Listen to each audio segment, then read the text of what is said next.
Kara Orman. Bölüm 1. Beyaz Orman ve Yasak Sınır. Bir varmış, bir yokmuş.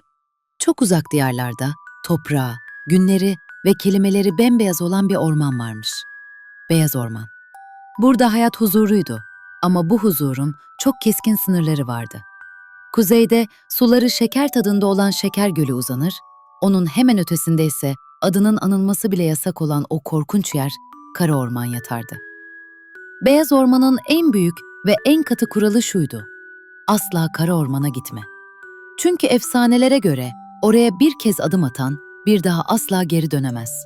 Dönse bile bembeyaz topraklarda bıraktığı ayak izleri sonsuza dek kapkara kalırdı.